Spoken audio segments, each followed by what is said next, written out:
Hello students, welcome to my YouTube channel. So बच्चों, हम इसमें करने वाले हैं two reactions cover addition and substitution reaction. ये हमारा जो पार्ट है carbon and its compound class 10 का चैप्टर है, उसमें हमारी टू रिएक्शंस हमें करनी है। सो बच्चों देखो, एडिशन रिएक्शन आपको नाम से इंडिकेट हो रहा है। एडिशन मीन्स कुछ ना कुछ इसमें क्या होगा, ऐड होगा। ठीक है, तो क्या रिएक्शन है, देखो मैंने भी कोई भी कंपाउंड लिया है, आप कोई भी कंपाउंड ले सकते हो। फर्स्ट थिंग याद रखनी है आपको कि कभी भी एडिशन रिएक्शन कर रहे हो तो अनसैचुरेटेड हाइड्रोकार्बन में ही होगी। चाहे आप एल्कीन ले लो, चाहे आप एल्काइन ले लो, एल्केन में कभी नहीं होगी। क्यों नहीं होगी, देखो क्या रीजन है। मैंने देखो सिंपली लिया है कार्बन कार्बन में डबल बॉन्ड। ठीक है, कार्बन एंड कार्बन में मैंने लिया डबल बॉन्ड। यहाँ पे आर आर आर आर इसलिए मेंशन किया है because R indicates the chain of carbon. ठीक है, कार्बन की चेन है, नंबर ऑफ कार्बन कितने भी हो सकते हैं, आप इसको ऐसे भी शो कर सकते हो। ऐसा शो करना जरूरी इसलिए है क्योंकि ऑलवेज जो कार्बन है वो टेट्रा बॉन्ड बनाता है, 4 बॉन्ड बनाता है, तो आपको इसके 4 बॉन्ड तो दिखाने ही पड़ेंगे। तो हम किसकी कर रहे हैं, एल्कीन की एडिशन रिएक्शन कर रहे हैं। कैसे होगी, क्या क्या कंडीशंस हैं इसके लिए। कंडीशन तो आपकी ये है कि आपको क्या करना है, हाइड्रोजन ऐड करानी है। बट किसी में भी कुछ भी ऐड कराने के लिए आपको कुछ तो चाहिए, ऐसे अपने आप तो ऐड होगा नहीं। तो हाइड्रोजन अगर मैंने इसकी रिएक्शन कराई तो ये रिएक्शन जो है वो इतनी फास्ट नहीं होती, इसलिए हम क्या करते हैं, निकल कैटालिस्ट की हेल्प से क्या करते हैं, हाइड्रोजिनेशन करते हैं। इस रिएक्शन को हम हाइड्रोजिनेशन रिएक्शन भी बोलते हैं बिकॉज हम इसमें हाइड्रोजन ऐड करते हैं, या आप इसको बोल सकते हो एडिशन रिएक्शन क्योंकि हम इसमें हाइड्रोजन ऐड कर रहे हैं। तो इसके 2 नाम हमने यहाँ पे लगाया, निकल कैटालिस्ट। अब बताओ कैटालिस्ट क्या होता है।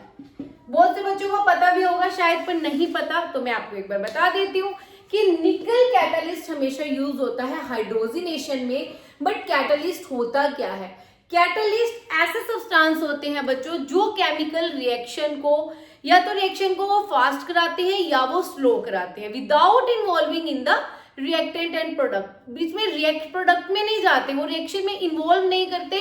उनका काम सिर्फ क्या होता है, रिएक्शन को या तो फास्ट कराना या फिर स्लो करना। जैसे यहाँ पे हमने निकल कैटालिस्ट लिया तो ये क्या कर रहा है, हाइड्रोजनेशन, हाइड्रोजन को जल्दी से वो कर रहा है, ऐड कर रहा है। बट निकल कैटालिस्ट जैसे हमने लिया, रिएक्शन होने के बाद हमें वैसा का वैसा मिलेगा, वो प्रोडक्ट में कभी भी यूज नहीं होगा। बहुत सिंपल सा एक एग्जाम्पल ले लेते हैं जिससे आपको बहुत अच्छे से क्लियर हो जाएगा। कोई एक ए पर्सन है, एक बी पर्सन है। ठीक है, मैं मोस्टली यही एग्जाम्पल ही लेती हूँ और बहुत अच्छे से समझ भी आ जाता है बच्चों को। ये ए है और ये क्या है, बी है। ये दोनों बहुत अच्छे फ्रेंड है। ओके, ए और बी बहुत अच्छे फ्रेंड्स हैं। सी एक और फ्रेंड है। ठीक है, सी क्या है, जो ए और बी दोनों आपस में तो क्या है, फ्रेंड्स हैं। बट जो सी है वो क्या है, ए का भी फ्रेंड है, और जो बी इसका है, बी का भी फ्रेंड है। अब सी वाले ने क्या कहा, ए को बोल दिया कि ना बी तो तेरे बारे में ऐसे ऐसे ऐसे कुछ नेगेटिव बोल रहा था, कुछ वो बोल रहा था। इसने क्या करा, ए वाले को भड़का दिया। या इन दोनों के बीच में आपस में लड़ाई हो रही थी या फ्रेंडशिप थी, कुछ भी लगा लो, हम लड़ाई का लेते हैं क्योंकि लड़ाई में वो कहते हैं ना आग में घी में आग डालने में मजा आता है, तो वही बात है। ए और बी दोनों आपस में फ्रेंड है जिनकी आपस में लड़ाई है। सी ने ए को बोला कि बी तेरे बारे में ऐसे ऐसे ऐसे कुछ बोल रहा था। ठीक है, फिर सी ने इसको भी बोला कि ए तेरे बारे में ऐसे ऐसे ऐसे से बोल रहा था। तो अब ए और बी में तो ऑलरेडी क्या थी, लड़ाई थी। सी ने क्या कर दिया, उनकी लड़ाई को और भी ज्यादा बढ़ा दिया। और सी का क्या काम हुआ, सी तो अपना वैसे का वैसे ही रहा ना, इसने मजे ले लिए, ए को भी बता दिया, इसने बी को भी बता दिया, इसका कोई इन्वॉल्वमेंट नहीं है। इसने सिर्फ क्या किया, इनकी लड़ाई को तेज कराया। मींस रिएक्शन को क्या करा, सिर्फ फास्ट कराया। या स्लो भी करा सकता था या फास्ट भी करा सकता था। अगर वो पॉजिटिव बोलता तो उनकी लड़ाई कम हो जाती, अगर उसने नेगेटिव बोला तो उनकी लड़ाई क्या हुई, बढ़ गई। तो सी एक्ट एज ए क्या कर रहा है, कैटलिस्ट। उसने क्या किया, इन्वॉल्व नहीं किया, कुछ भी उसका लेना देना नहीं है। उसने सिर्फ क्या करा, या तो उनकी लड़ाई को ज्यादा कराया या उनकी लड़ाई को कम कराया। तो सेम ऐसा ही कैटलिस्ट करता है। जो रिएक्शन हो रही है, हाइड्रोजन को इसमें ऐड होना होता है, वो क्या करता है, सिर्फ वो ऐसा सब्सटेंस, ऐसा क्राइटेरिया करते हैं कि रिएक्शन क्या हो जाए, फास्ट हो जाए। तो इसलिए हम क्या यूज करते हैं, कैटलिस्ट यूज करते हैं। बहुत इंपॉर्टेंट है, आगे आपके 11th-12th में करोगे तो केमिस्ट्री में बहुत यूज होगा। तो आपको ये क्लियर होना चाहिए कि कैटलिस्ट क्यों यूज होता है। तो ये कैटलिस्ट का काम होता है रिएक्शन को फास्ट करना, स्लो करना without involving in the reaction.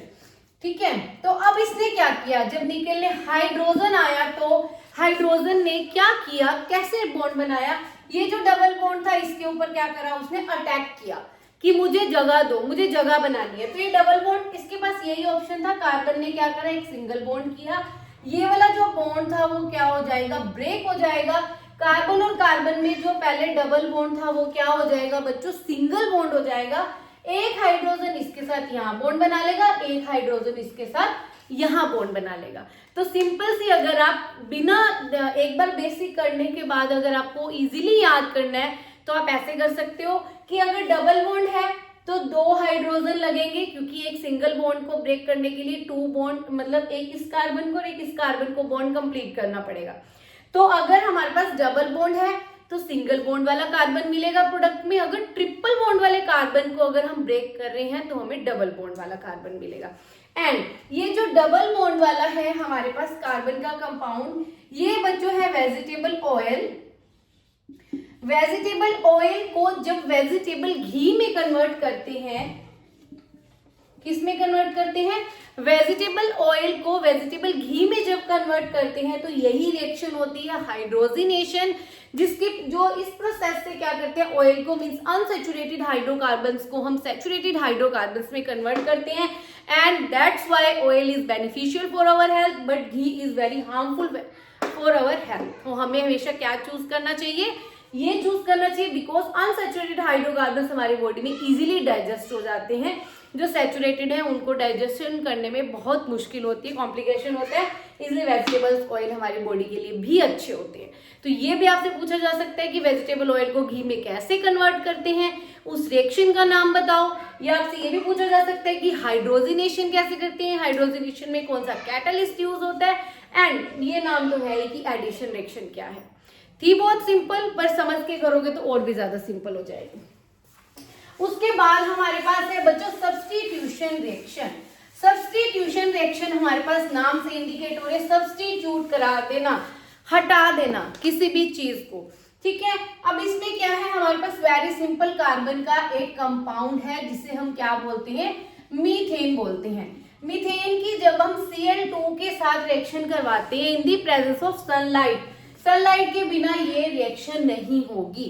तो सनलाइट की प्रेजेंस में Cl2 के साथ जब हम मीथेन की रिएक्शन करवाते हैं तो Cl2 की कैपेबिलिटी है कि ये एक हाइड्रोजन को क्या कर देता है, हटा देता है और उसकी जगह पे क्या करता है, खुद आ जाता है, सब्स्टिट्यूट कर देता है, हाइड्रोजन को हटा के क्या करता है, खुद आ जाता है। तो यहाँ पे क्या हुआ, क्लोरीन में 2 मॉलिक्यूल है, एक तो H के साथ क्या बना देगा, HCl, और एक क्या बना देगा, C के साथ ये 3, तो हमारे पास क्या है बच्चों, हाइड्रोजन है, और एक क्या हो जाएगा, क्लोरीन हो जाएगा।